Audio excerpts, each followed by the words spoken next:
Hi అండి. Hello! అందరికీ నమస్కారం. ఎలా ఉన్నారు? బాగున్నారని కోరుకుంటున్నానండి. ఈరోజు హైదరాబాదీ స్టైల్‌లో వెజ్ దమ్ బిర్యానీ చేసుకుందాం. అది ఎలా ప్రిపేర్ చేసుకోవాలో ఇప్పుడు తెలుసుకుందాం పదండి.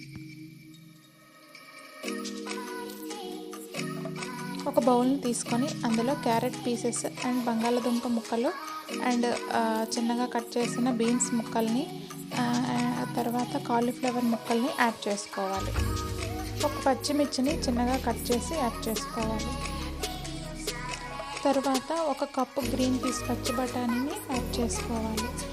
గ్రీన్ పీస్ యాడ్ చేసుకున్నాక ఒక అల్లం వెల్లుల్లి పేస్ట్ 1 స్పూన్ అండ్ 1.5 స్పూన్ కారము అండ్ హాఫ్ స్పూన్ పసుపు ఒక హాఫ్ స్పూన్ పసుపు యాడ్ చేసుకోవాలి. తర్వాత రుచికి సరిపడా ఒక 1.5 స్పూన్ ఆల్రెడీ మనము రైస్లో ఉప్పు వేసి ఉంటాం కదండి, చూసుకొని 1.5 స్పూన్ ఉప్పు కూడా యాడ్ చేసుకోవాలి.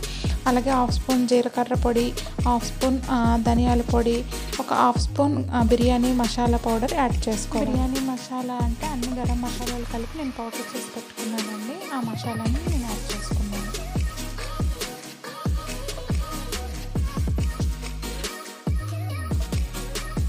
ఒక 2 టేబుల్ స్పూన్ ఆయిల్ యాడ్ చేసుకోవాలి. ఆయిల్ యాడ్ చేసుకొని బాగా మిక్స్ చేసుకోవాలి. బాగా మిక్స్ చేసుకున్నాక ఒక 2 టేబుల్ స్పూన్ల పెరుగుని యాడ్ చేసుకొని బాగా మిక్స్ చేసుకోవాలి. మిక్స్ చేసుకొని ఇది ఒక హాఫ్ అన్ అవర్ వరకు బాగా మ్యారినేట్ చేసి పక్కన పెట్టుకోవాలి. ఇది మ్యారినేట్ అయ్యేలోపు మనం రైస్ని ప్రిపేర్ చేసుకుందాం. ముందుగా ఒక గిన్నెను తీసుకొని అందులో వాటర్ పోసుకొని వాటర్ బాగా మరిగినాక షాజీరా అండ్ అన్ని గరం మసాలాలు కలిపి వేసుకోవాలి. గరం మసాలాలు వేసుకున్నాక కొంచెం 1.5 టేబుల్ స్పూన్ సాల్ట్ యాడ్ చేసుకోవాలి. తర్వాత పుదీనా కొంచెం, కొత్తిమీర కొంచెం యాడ్ చేసుకొని ఆ వాటర్ బాగా మరిగే వరకు మరిగించుకోవాలి. ఒక పచ్చిమిర్చిని 2గా చీల్చి ఆ వాటర్లో యాడ్ చేసుకొని వాటర్ బాగా మరిగే వరకు తెరలు కాగనివ్వాలి. ఈ మసాలాలన్నీ ఆ వాటర్ పట్టే వరకు బాగా మరిగించుకోవాలి.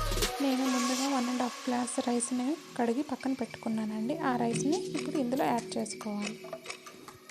రైస్ని యాడ్ చేసుకున్నాక ఈ రైస్ అనేవి 70% వరకు కుక్ అవ్వాలండి. ఈ రైస్ ఉడికేలోపు మనం పన్నీర్ ముక్కల్ని ఎలా మేనేజ్ చేసుకోవాలో చూసుకుందాం. ఒక బౌల్ తీసుకొని అందులో ఒక చిటికెడు పసుపు, కొంచెం కారం, కొంచెం ఉప్పు, అలాగే అల్లం వెల్లుల్లి పేస్ట్ కొంచెం యాడ్ చేసుకొని బాగా మిక్స్ చేసుకోవాలి. బాగా ఈ మిశ్రమాన్ని మిక్స్ చేసుకున్నాక పన్నీర్ పీసెస్ని అందులో యాడ్ చేసుకొని బాగా కలుపుకోవాలి. ముక్కలు మనం చేతితో కలిపితే విరిగిపోతాయి కదండి, దాన్ని మనం పాష్ చేసుకోవాలి. ఇప్పుడు ఒక గిన్నెని తీసుకొని అందులో కొంచెం ఆయిల్ యాడ్ చేసుకొని ఒక 4 పెద్ద సైజు ఉల్లిపాయలు సన్నగా కట్ చేసి బ్రౌన్ కలర్ వచ్చే వరకు వేయించుకోవాలి. ఈ ఉల్లిపాయలు బ్రౌన్ కలర్ వచ్చాక తీసి పక్కన పెట్టుకోవాలి.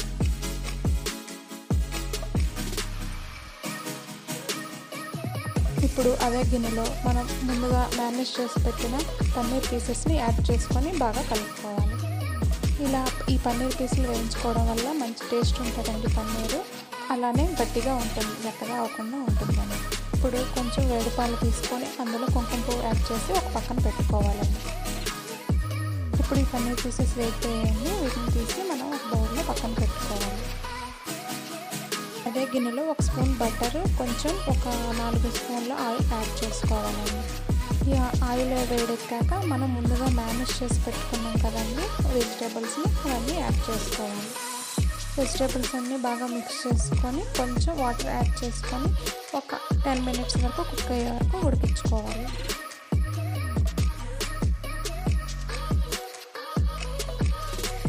ఇది బాగా ఉడికాక ఒక హాఫ్ చెక్క నిమ్మరసాన్ని పిండుకొని బాగా ఉడికించుకోవాలి. ఇప్పుడు దీంట్లో మనం ముందుగా వేయించి పెట్టుకున్న పన్నీర్ పీసెస్ని యాడ్ చేసి బాగా మిక్స్ చేసుకోవాలి. ఇప్పుడు ఈ మసాలా కర్రీని ఒక హాఫ్ పోర్షన్ అనేది మనం పక్కన తీసి పెట్టుకోవాలి.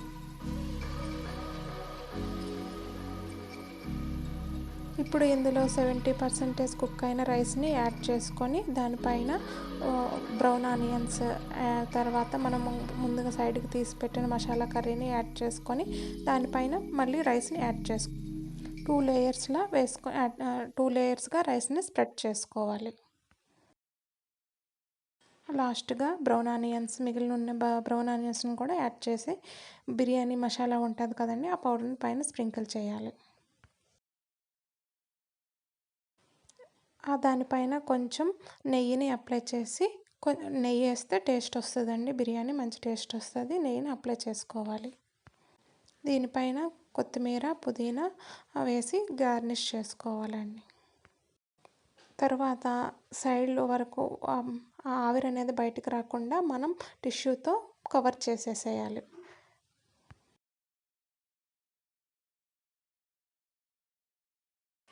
టిష్యూతో కవర్ చేశాక మనం ఆవిరి బయటికి రాకుండా కరెక్ట్గా మూత పెట్టి దీనిపైన బరువు పెట్టి ఒక 10 నిమిషాల వరకు కుక్ చేసుకోవాలి. మనం పక్కన పెట్టుకొని కుంకుమ పువ్వు పాలు కూడా యాడ్ చేసుకోవాలండి. ఇప్పుడు చూడండి ఎంత చక్కగా బిర్యానీ అనేది వెజిటేబుల్ దమ్ బిర్యానీ అనేది కుక్ అయ్యిందో చూడండి, ఎంత బాగుందో చూడండి. Hyderabad style veg dum biryani ready అండి. బయట హోటల్స్కి వెళ్ళి తినే బదులు ఇంట్లోనే చక్కగా ఈజీగా వెజ్ దమ్ బిర్యానీ రెడీ చేసుకుందామండి. అంతేనండి, సింపుల్గా వెజ్ దమ్ బిర్యానీ రెడీ. ఇది ఎలా ఉందో, ఈ వెజ్ దమ్ బిర్యానీ ఎలా ఉందో కామెంట్లో చెప్పండి. మీకు నచ్చితే లైక్ షేర్ సబ్స్క్రైబ్ చేసుకోండి ప్లీజ్. ఈ బిర్యానీని మీరు కూడా ట్రై చేసి ఎలా వచ్చిందో నా కామెంట్లో చెప్పాలని కోరుకుంటున్నానండి. అంతేనండి, ఎంతో సింపుల్గా ఈజీగా చేసుకునే వెజ్ దమ్ బిర్యానీ రెడీ అండి. అందరూ ఫ్యామిలీతో ఎంజాయ్ చేస్తూ తినండి.